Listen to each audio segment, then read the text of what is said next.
Finally, amazing news. It looks like that thousands of Ukrainians started to cross Dnipro river in multiple locations. They already secured the bridgehead, and most likely a pretty big major battle is happening in the near future. And at the same time, the Wagner saga continues, and at this point it looks like that Kadyrov fully enslaved this private military company. But more about all of this in just a couple of minutes. What's up, investors? It's the Russian dude, and let's get straight to the point and talk about some ridiculous Russian propaganda. So, today is another video from Moscow where there is a nuclear missiles convoy, but these are just civilians who are extremely unhappy with the Western politics, America, Ukraine and the European Union, so they're bringing these Sarmat ballistic missiles on top of their cars to an undisclosed location. I don't even know where they're going or what they're doing with this. Probably they are just a bunch of clowns, to say the least. But jokes aside, according to my family and friends, almost no one takes them seriously. I mean, probably in some way they are just making fun themselves and they know it, but the reality is that people around them, they also consider them insane. But okay, jokes aside, as much as we can obviously. Now let's talk about Kadyrov enslaving Wagner. Then we'll go to the east of the country where a very distant target of Russians has been destroyed, and then we'll finalize everything in the south where Ukrainians are crossing Dnipro river, securing a bridgehead and preparing most likely for a pretty major battle. And so yes, if you remember from my previous week, according to the commander of Ahmad battalion, pretty much the private army of Kadyrov himself, he basically mentioned that Wagner are voluntarily joining the ranks of this battalion. And even Kadyrov himself reported that approximately 170 ex-Wagner soldiers are already training next to Kadyrovets. And he even released and showed us this video, which kinda confirms the fact, but obviously you cannot see under which conditions these Wagner soldiers are treated. But in one way or another, I consider this as just as a power move from the leader of Chechnya, who is still allegedly very loyal to Putin, just to show what's gonna happen with those who betrayed Putin. There is no forgiveness, according to President of Russia, to those traitors. But don't worry, the rest of the Russian army is pretty much the same. So you probably also remember that they started to install this some kind of grilling nets on top of their armored vehicles, trying to protect themselves from drones. And well, looks like they decided to go even further, and now they pretty much surround the entire machine with these barbecue nets, grill nets. But according to this picture from Vuhldar, they are still extremely ineffective. And what about Ukraine, you might ask? Well, according to Swedish representatives, they confirmed officially the transfer of 8 self-propelled artillery systems called Archer to Ukraine. And the very best part about these machines is that they can arrive to the location of fire. They can open their weapons and start actually shooting, and then they close everything back and disappear into the forest, and the whole process takes only less than a couple of minutes. And at the same time, Ukrainians themselves, they already see the huge importance and value that drones have impact in this war. And at this point, it is not maybe that enough of them that Ukraine produces itself. That is why they started also expanding its drone manufacturing industry, and they started producing some kind of an equivalent of Iranian drone called Shahid, as you can see from this picture. And one of the best features about this particular drone is that the alleged range is up to 1000 kilometers. But okay, now let me give you an extremely quick update, and very important one, from the east, where Russian very distant targets in Mariupol were targeted and destroyed, looks like, by Ukrainians. And then we'll talk about the situation in the south, also extremely important. But first of all, guys, if you don't mind to spread the news and help my work, can you please like this video and subscribe to my channel, because this shows a tremendous support. You have no idea how much it helps, so thank you so much. You can also follow me on Instagram to see how I live outside of YouTube. The link is down below. And so yes, first of all, we refer to the report by the Institute for the Study of War, which claims that Russians continued, as always, their offensive along Kupiansk-Svatove-Kreminna front line, and there was no reported and confirmed advances. Unlike Ukrainians, as you'll be able to see from this map, they're able to get a little bit closer to Novovodiane. At the same time, Ukrainian artillery was able to destroy 2 armored vehicles of Russians next to Pershotravne. And speaking about just overall Kupiansk direction, right here we have a video from Ukrainian snipers, brothers Yakovlev, and this video is almost 47 minutes long. It's pretty much the entire documentary where they're trying to spot a Russian infantry, and then spontaneously looks like they find a Russian sniper, and then looks like a duel begins. And for you guys, I decided to share this video completely for free on my Patreon. The link will be down below. It is definitely worth a watch. Besides that, also allegedly along the eastern front lines, Ukrainians were able to destroy several Russian self-propelled artillery systems called Pion, and also a couple of multiple launch rocket systems. And the most interesting part about this is that all these targets were discovered thanks to a Ukrainian reconnaissance drone called Shark. Going a little bit down, Ukrainians reportedly were able to repel a relatively big attack by Russians against Vasyukivka, and in this counteroffensive they also destroyed 2 armored vehicles of Russians. But unfortunately, as you go closer to Bakhmut, as you can see from this map, Russians were able to capture some land to the south of Berhivka. Next, we once again refer to the report by the Institute for the Study of War, which mentions that Russians preparing a third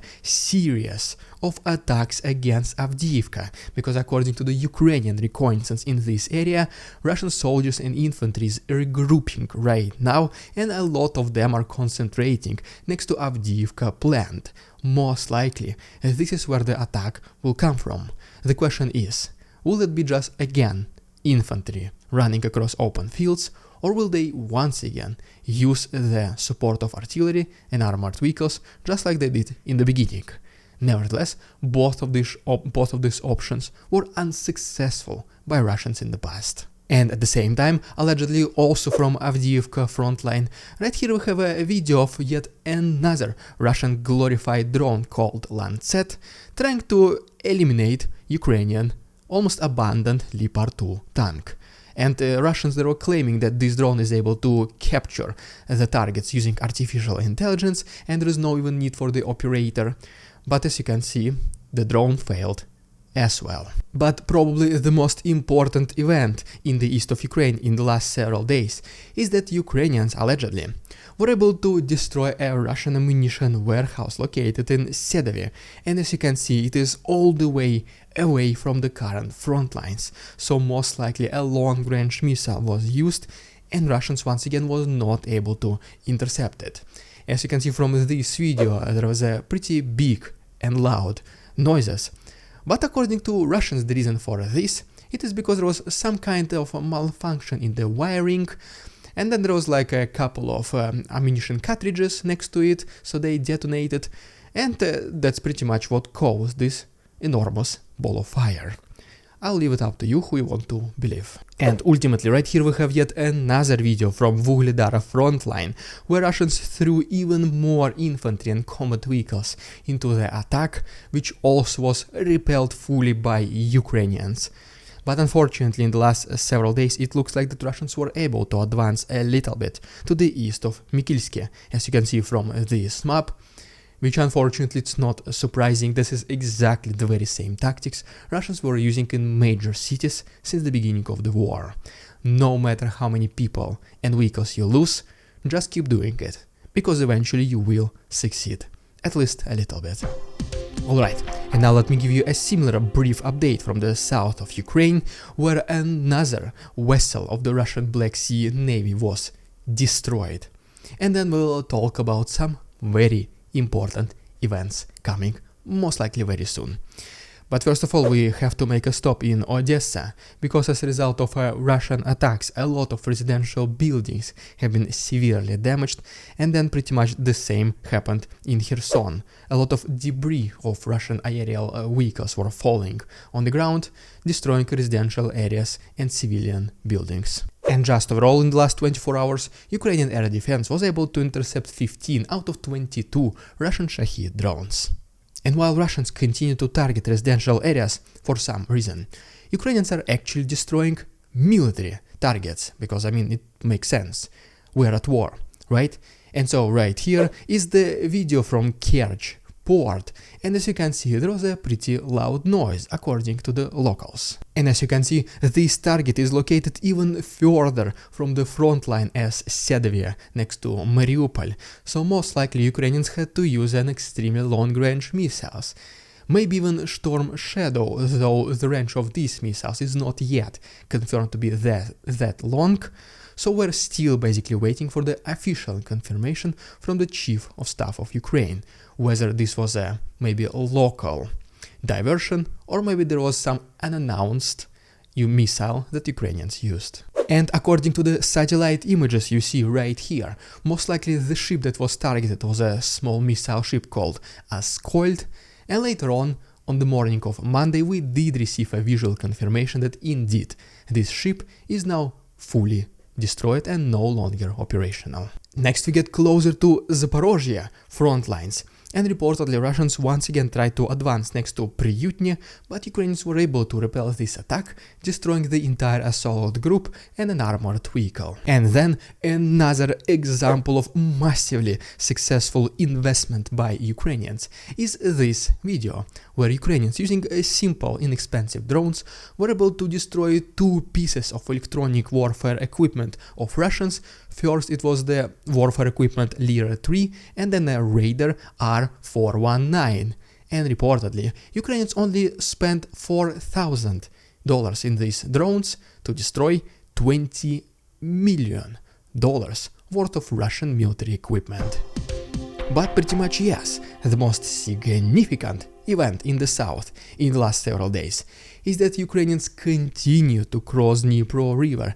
At this point they already established a relatively confident bridgehead, and even more Ukrainians, potentially even thousands of them, started to arrive, though this information is not yet fully and officially confirmed by the general staff. And one of the biggest places where Ukrainians start to arrive is next to Krynki, and another one reportedly is next to Oleshki. And a pretty interesting story happened over the weekend is that Russians were caught completely off guard next to Krynki, because Ukrainians crossed the river and Russians were absolutely not expecting to see them, so they just were walking in the open field, as most of the time they usually do, and they were caught in the fire of Ukrainians, so they started to lay on the ground and they started to try to retreat. Later on, just to be caught in their own friendly crossfire coming from behind.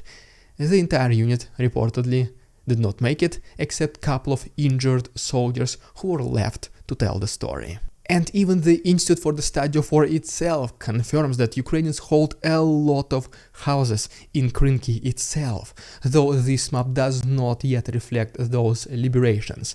So basically what they mean is that the Ukrainian bridgehead is expanding, and expanding pretty fast. Then there is also some reported activity by Ukrainians next to Pitstepny, and as previously mentioned in Oleshki. So as you can see, at least 3 locations is when Ukrainians are relatively confidently crossing this water obstacle and assault the positions of Russians, who at this point looks like they do not know what to do. And the best confirmation of everything that's happening, that is pretty much is true, is the statement by the Russian collaborator of the Zaporozhye region, Evgeny Balitsky, who is saying that the Ukrainian counteroffensive has fully stalled. Russians were able to stop the advancement of Ukrainians and nothing is happening right now. Pretty much you already know what it means. As soon as Russians start to refute the information, it basically means exactly the opposite. And here is why all of this is so important and why we might expect a relatively major battle in the near future. So if you've been watching my channel, you already know that a lot of Russians were relocated from Kherson region to Zaporozhye and to the east. pretty much leaving Dnipro left bank of the river less protected, and this is when Ukrainians started actively crossing it next to Oleshki, Pitstepny and Krynki, what we've been talking about a couple of minutes ago. So right now there is not as many Russian protectors on the left side of Dnipro. Basically means that Ukrainians, as you can see, they're able to establish relatively confident foothold and bridgehead, which basically means that in the near future even more soldiers will start arriving. This right now is only mainly thanks to Ukrainian infantry, hundreds or potentially even thousands of soldiers at this moment. And the major liberations we expect to see is whenever Ukrainians will be able to also transport their heavy machinery and military equipment. But as for now, it might not be as important, because if Ukrainians will be able to push Russian first line of defense away from Dnipro, it also means that Ukrainians will be able to bring their long-range artillery and missiles closer to the front line. So as you can see, they do not even need yet to cross the river itself, and they can start destroying the targets of Russians across Dnipro, once again without even crossing it. And as soon as this happens, this is exactly when we can see some pretty big battles happening for some major cities, such as, for example, Hola Pristan, Oleshki, Kozachyi Lageri, Dnipriany, Nova Kakhovka, and more, just to say the least. And as you can see, all these settlements, cities and towns and villages are located next to these major highways, which pretty much connect the entire Kherson region, and some of them even go as far as to Crimea itself, and then even to the east to Melitopol. And most likely, just like in the past, as soon as first cities start to be liberated, this will cause a chain reaction. Russians will start panicking, they'll start running away, the discipline among their ranks will be at the lowest point, even lower than it is right now, and Ukrainians will have it a little bit easier at liberating city by city. So let's see. It definitely feels like a calm before the storm, because as you might already know, some major events usually happen pretty unannounced. Because if Russians are prepared for some big major battles, they will not be as major anymore, because the protection will be there. The defenses will be there. And so if you don't want to miss any of these crucial, potentially even table-turning events, just please go ahead and subscribe to my channel. It only takes one click. And if you want to support my work and see fully uncensored episodes of The Russian Dude, please go ahead and check my Patreon. It only starts as little as $4 per month. There is 1 week of free access for you to see if you like it or not. The link is down below. Thank you so much, my patrons, for your support, and see you tomorrow.